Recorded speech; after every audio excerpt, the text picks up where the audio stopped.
Good morning, ladies. This is Jim Amici.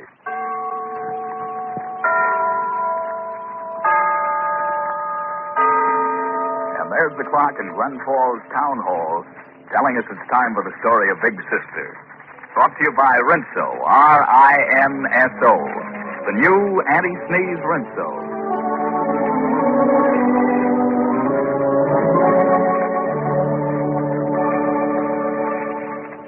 Here they come, folks. You'll hear them in just a minute. And here they are. It's the Rinso girls, Lily White and Auntie Sneeze in person. To get clothes Lily White with these, be sure to get new Rinso. You'll fly through wash day like a breeze if you get Rinso. For Rinso's anti-sneeze, you know, it saves you wash day sorrow. You spell it R-I-N-S-O. Get some tomorrow. Say, you girls look mighty pert this morning.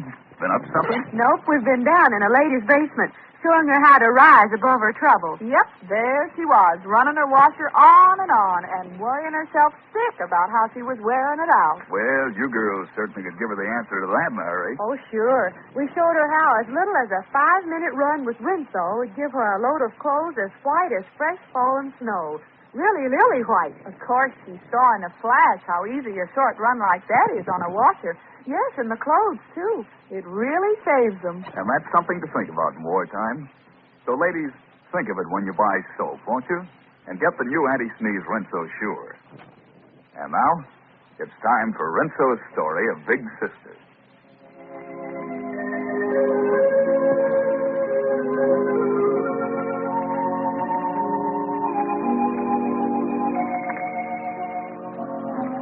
It's a fine spring afternoon in Glen Falls.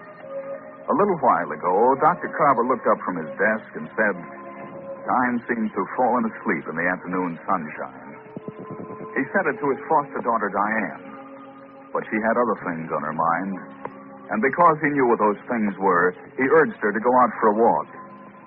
And Diane went, because it was easier than arguing with him about it. Diane Carville isn't the only one wandering aimlessly through the streets of Glen Falls. Here's Neddie, walking home from school, thinking... Gee, it's a swell day. I mean, it could be a swell day if Carlon was all right. Gosh, wouldn't it be wonderful to be walking home from school with Carlon? She had a way of walking that was like dancing. The way she held her head and...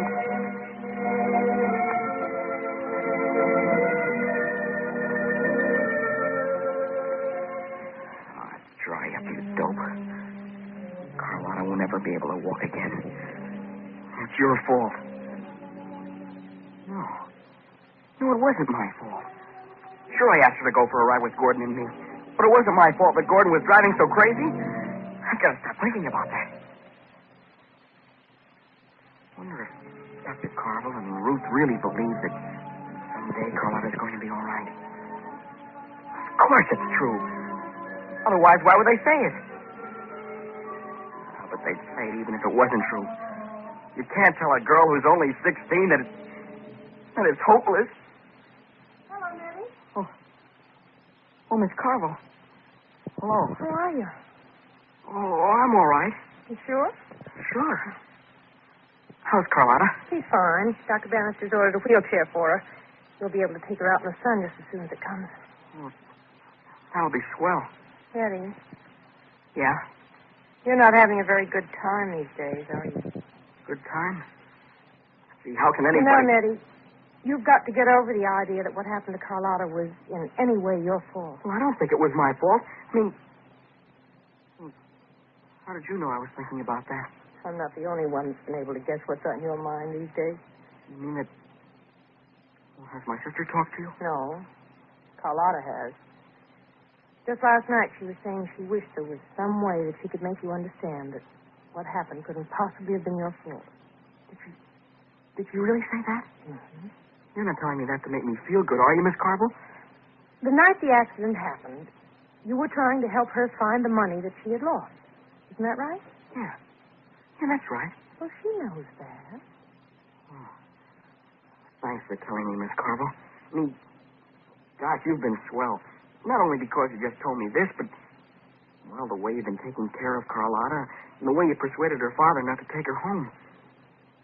You're a swell, Miss Carvel. Well, I gotta go now, but I'll see you later. So long, Neddie.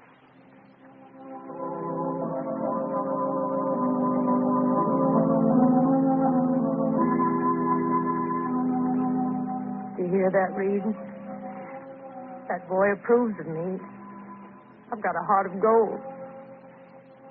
Maybe I ought to get him to put it in writing. Dear Reed, this is to certify that Diane Carvel, who's been eaten by loneliness and led a stormy life, has a heart of gold. Signed, Neddie Evans. I ought to write him a letter myself.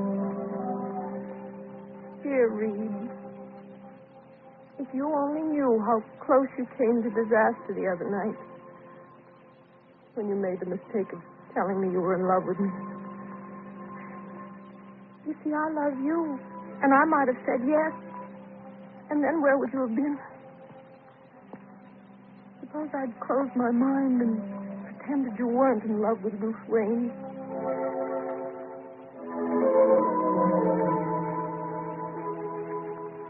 Reed, she has a husband and a child and a life of her own. Her house is full and mine's empty. I'm old and I'm dull. I need love and I have no love. Oh, Diane. Diane, stop staying at the moon. Why do you let yourself think of things that can never happen? Reed Bannister loves Ruth Wayne. You're just somebody he's sorry for. Now, you've got to remember that and never forget it.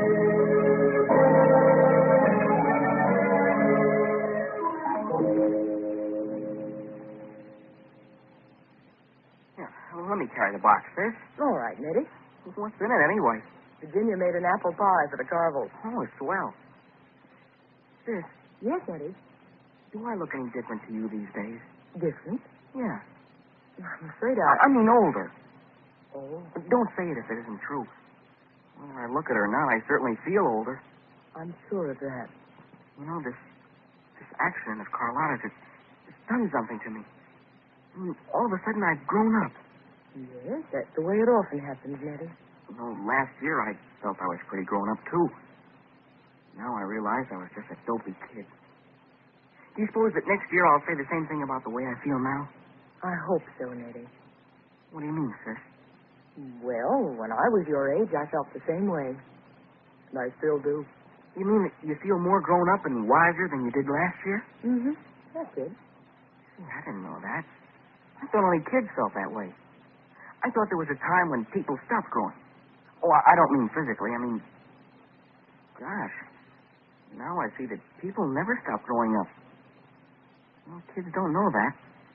It makes them feel less discouraged if they knew that older people make mistakes, too. And that they don't always feel sure of themselves. I think you've got something there, Neddie. You know, I've always felt it was a mistake to teach children that their parents are infallible.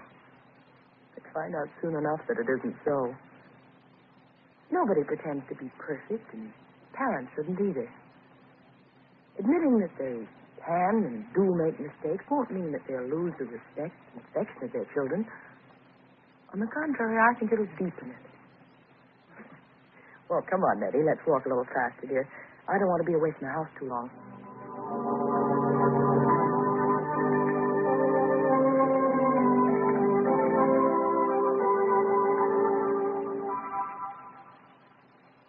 Diane, Yes, Carlon. do I have to memorize the names of all these bones? Well, you want to be a nurse, don't you? A nurse has to know a great deal about anatomy. All right. I'll go on trying to memorize them. That's the way to talk. Do you really think it's a good idea, my studying this nursing textbook? I mean, do you really think that someday I'm going to be well enough to use this? Carlotta, you mustn't ever say things like that. Come in. Hello, Neddie. Oh. Hello, Carlotta. Hello, Ruth. Hello. Hello, Carlotta. Hello, Mrs. Wayne. What's that book you're reading? That's my old training school anatomy book. Carlon and I decided that as long as she's going to be a nurse, there's no point waiting until she's able to get out of bed. And that's a good idea. She'll be just that much ahead of the other girls. Yeah. How's it coming along, Carlotta? Carlotta? It's a little hard at first, naturally, but Carlotta's a good student, and in a little while... I'm not going to do it. You're not going to do what, dear? I'm not going to study anymore. Oh, why not, Carlotta? Carlotta, why did you say that? Because it's no use. What's the use of pretending I'm going to be a nurse? I won't be able to make it. A nurse has to be able to move around, to stand on her feet. But Carlotta, darling... I know. I'm supposed to have faith. A little while ago, I suddenly realized that it's no use. I'm never going to be able to walk again. Never. Wait a minute, Carlotta. This is what Dr. Carver warned us against. This is what he meant when he said there will be moments of weakness and doubt. It doesn't matter that it happened. We all expected it. But what does matter is that we mustn't allow them to grow and spread and undermine our hope and our courage. Think back a minute. How did it start? You were looking at that textbook and you decided that it was pretty hard. You let yourself get discouraged about your ability ever to learn what's in that book. And then this discouraged attitude spread. Everything else became colored by it, including the future. Darling, that's the thing you've got to guard against. Letting little things discourage you.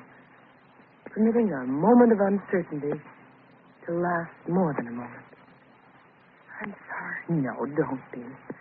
Be glad that it happened when your friends were all here with you and able to help. But remember this. It's going to happen again when there's no one around to help you. You've got to be prepared and you've got to be fearless. You hear me, Carlotta? Yes, I hear you, Mrs. Wayne. And I'll be prepared. I really will. I know you will, darling. We're all counting on you.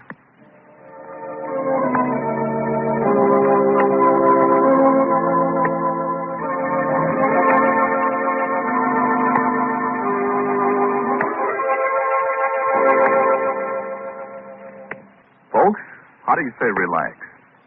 In the language of jive, it's take a load off your feet. But when I want to say lady relax, I just say lady get rinso. Yeah, it means the same thing. For instance, take that job of washing dishes. If you still use some old bar soap or other, goodness knows it's a pesky job. Why, you have to rub at the soap to get suds, and then rub the dishes to try and get the grease off, till you wish dishes had never been invented. But believe you me, it's a different story with rinso in the dishpan. Those grease-getting rinso suds make the job a cinch, I promise you. Why, about all you have to do is pop the dishes in, then try your hair a new way or something, while rinso does most of the work for you. Yep, just a short soaking in those up-and-atom suds, a few quick swishes and a wipe, and your dishwashing's done. So how about it, friends? Why not relax and let the new anti-sneeze rinso do the hard work for you? Try it today, won't you?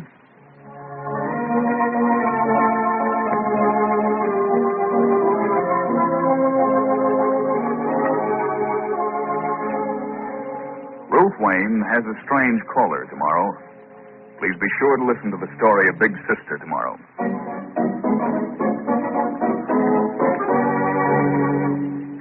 What befell the mysterious wanderer Michael West? Here is moving and dramatic story, the drama of a man regenerated, Bright Horizon, heard over most of these stations each weekday morning, Monday through Friday, at 11:30 Eastern Wartime.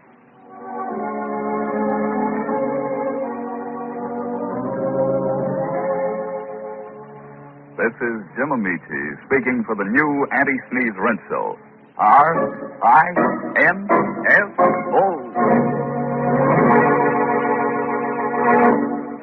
The town of Glen Falls and the names of all characters used on this broadcast are fictitious.